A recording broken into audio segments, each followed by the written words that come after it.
Edwin വൈബ്സിൻ്റെ ഇന്നത്തെ പുതിയ വീഡിയോയിലേക്ക് എല്ലാ കൂട്ടുകാർക്കും സ്വാഗതം. അപ്പോൾ എല്ലാവരും സുഖവും സന്തോഷമൊക്കെ ആയിരിക്കുന്നു വിശ്വസിക്കുന്നു കേട്ടോ. അപ്പോൾ അതേ ചക്കക്കാലമായ പിന്നെ ചക്കമയ, ചക്ക പുഴുക്ക്, ചക്കപ്പഴം, ചക്ക വറക്കൽ, ഇത് അടുത്ത ചക്കയട ഉണ്ടാക്കാനുള്ളത് എല്ലാം ഒരു ചക്കമയ കേട്ടോ ഫുള്ള്. ഇത് മാത്രമല്ല, ഇത് അടുപ്പയിൽ ചക്ക വറക്കാൻ വേണ്ടി വെച്ചേക്കുക കണ്ടോ. അടുപ്പത്ത് ചക്ക വറക്കാൻ വേണ്ടി വെച്ചേക്കുക കേട്ടോ. അപ്പോൾ നല്ല വരയ്ക്ക ചക്കപ്പഴം കേട്ടോ. അതുകൊണ്ട് ഞാൻ എൻ്റെ ആദ്യത്തെ ചക്കയുടെ ഉണ്ടാക്കലില്ല. ഞാൻ ചക്കയുടെ എന്ന് പറയണേ. എൻ്റെ നാട്ടിലൊക്കെ അങ്ങനെ പറഞ്ഞുകൊണ്ടിരുന്നത്. ഇവിടെ വന്നപ്പോഴത്തെ പൂച്ചയപ്പം അങ്ങനെ പല സ്ഥലത്തും പല പേരാണ്, കുമ്പിളപ്പം, അങ്ങനെ പല പേരുകളിൽ മാറിയിട്ടുള്ളത്. അപ്പോൾ നമുക്കാണെങ്കിൽ ഞാൻ ഇതുവരെ ഉണ്ടാക്കിയില്ലായിരുന്നു. വരിക്ക ചക്കപ്പഴം കിട്ടിയിട്ട് വാങ്ങിപ്പോഴാണ് ഉണ്ടാക്കണേ. ഞാൻ ഇതിൻ്റെ കൂടെ വരിക്കച്ചക്കയാണെങ്കിൽ എളുപ്പമുണ്ടല്ലോ, നമുക്ക് ആ മിക്സിയിലേക്ക് ഇട്ടുന്ന അതൊന്ന് ജസ്റ്റ് ഒന്ന് അരിഞ്ഞിട്ട് മിക്സിയിലേക്ക് ഒന്നിട്ട് കറക്കിയാൽ മതിയില്ല, നന്നായിട്ട് ഫൈനായിട്ട് അരിഞ്ഞിട്ട് നല്ല ടേസ്റ്റ് ആയിട്ട് കിട്ടും. അപ്പോൾ ഞാൻ അതിൻ്റെ കൂടെ എളുപ്പത്തിന് കുറച്ച് ശർക്കരപ്പൊടിയും കൂടെ ചേർക്കും. അപ്പോൾ അത് നല്ല അത്യാവശ്യം മധുരം ഉണ്ടായിരുന്നു, കുറച്ച് ശർക്കരയായിട്ട് ചേർക്കേണ്ടതുണ്ടാകും. അപ്പോൾ അതിന് ഇതിലേക്ക് ഞാൻ ഇടുന്നത് റവയും അരിപ്പൊടിയും വെച്ചിട്ട് ചെയ്യണം. സാധാരണ ഞാൻ വലിയ പരിഷ്കരിച്ചാണ് ചെയ്യാറുള്ളത്. ചക്കയൊക്കെ നെയ്യിൽ വരട്ടിയെടുത്ത് അങ്ങനെയൊക്കെയായിരുന്നു ചെയ്യാറുള്ളത്. പക്ഷെ ഇന്ന് അതിനുള്ള ടൈം കിട്ടിയില്ല, എല്ലാ പരിപാടിയും കൂടി ആയിക്കോളെ. അപ്പോൾ റവ വെച്ച് കൂടുതൽ എടുത്തിട്ടുണ്ട്, കാരണം ഫൈൻ പൗഡറായി എടുത്തേക്കണം കേട്ടോ. അപ്പോൾ പുട്ടുപൊടിയൊക്കെ ആണെങ്കിൽ നമുക്ക് റവ കുറച്ച് ചേർത്താൽ നല്ല സോഫ്റ്റ് ആയിരിക്കും. പക്ഷേ ഇത് നല്ല സോഫ്റ്റ് ആയിക്കോളൂ, അതുകൊണ്ട് ഇച്ചിരി കൂടുതൽ റവ എടുത്തിട്ടുണ്ട്. ഒത്തിരി ക്വാണ്ടിറ്റി ചക്ക എന്ന് ഞാൻ എടുത്തിട്ടില്ല, അപ്പോൾ കുറച്ച് എടുത്തിട്ടുള്ളൂ. അപ്പോൾ അതിനനുസരിച്ചുള്ള പൊടി ഇട്ടു. ഇനി ആവശ്യത്തിന് ഉപ്പ് പൊടി ഇട്ട് കൊടുക്കും. ഇനി ഞാൻ 2-3 സ്പൂൺ തേങ്ങ ചേർക്കണം. ചിരകിയ തേങ്ങയാണ്, അല്ലെങ്കിൽ ഞാൻ നല്ല പരിഷ്കരിച്ച മോഡൽ എന്ന് പറഞ്ഞാൽ ഞാൻ തേങ്ങയൊക്കെ കൊത്തി നെയ്യിൽ വറുത്ത് അങ്ങനെയൊക്കെയാണ് ഉണ്ടാക്കാറുള്ളത്.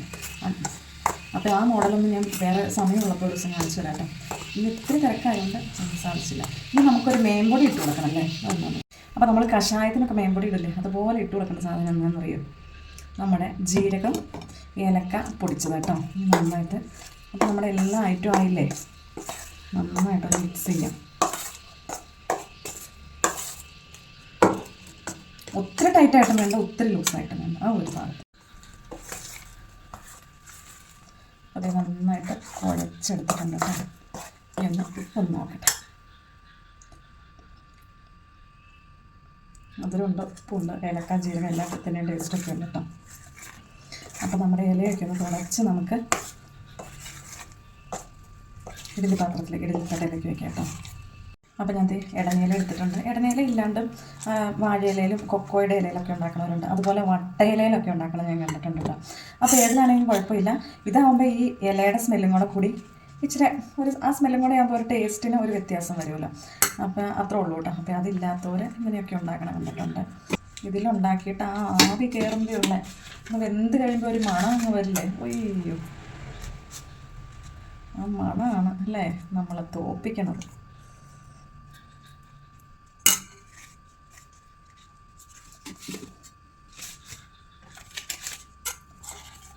അമൃതപ്പൊടി കിട്ടുമ്പോൾ അമൃതപ്പൊടിയും കൊണ്ട് ഉണ്ടാക്കാറുണ്ട് കേട്ടോ. സൂപ്പറാണ്. അമൃതപ്പൊടിയും കൊണ്ട് ഉണ്ടാക്കുന്നത് നല്ല സോഫ്റ്റായിട്ട് സ്മൂത്തായിട്ടിരിക്കും, നല്ല ടേസ്റ്റും ഉണ്ടാവും.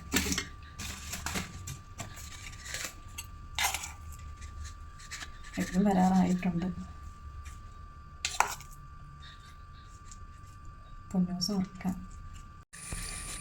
ചക്കപ്പഴം കൊണ്ട് ഉണ്ടാക്കാൻ മടിയാണ്, കാരണം പണി കൂടുതലാണ്. അതിൻ്റെ നൂലൊക്കെ എടുത്ത് ഇതാകുമ്പോൾ നമ്മൾ മിക്സിയിലേക്ക് ഇടണോ അരയ്ക്കണോ ആദ്യം ചെയ്യണം, എളുപ്പമുണ്ട്. എന്നിട്ട് നമ്മൾ ഈ ഇത്രയും ചെയ്യണ പണി അതിൻ്റെ നൂലെടുക്കൽ തന്നെയുണ്ട്, അതുകൊണ്ട് മടിയുണ്ട്. വലിയ ഇല ഞാൻ നോക്കിയെടുത്തു, വലിയ ഇല നോക്കിയെടുത്താൽ ഇവിടെ ചെറുതിന് അടിയാണ്, ആങ്ങളെയും പെങ്ങളും കൂടെ കൂടി. അപ്പോൾ പിന്നെ ചെറിയ ഇലയിൽ ഉണ്ടാക്കാൻ.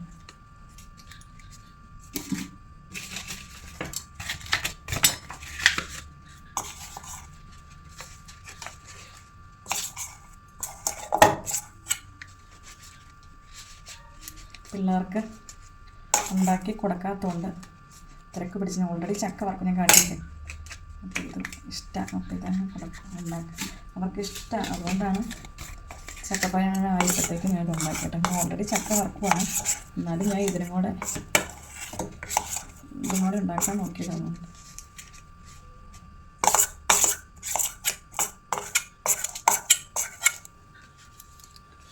പരിപാടി കഴിഞ്ഞിട്ടുണ്ട്. നമ്മുടെ ഇഡ്ഡലി പാത്രം അടുത്ത് വെച്ചു കേട്ടോ. നമുക്ക് നന്നായിട്ടൊന്ന് കുക്ക് ചെയ്തെടുക്കാം. അപ്പോൾ അത് ഏകദേശം ഒരു 15-20 മിനിറ്റ് ആയിട്ടോ. ഇതാ നന്നായിട്ട് വെന്തിട്ടുണ്ട്. നല്ല സ്മെല്ലും ഉണ്ട് കേട്ടോ. അപ്പോൾ നമുക്കിങ്ങനെ തീയൊക്കെ ഓഫ് ചെയ്ത് വാങ്ങാം.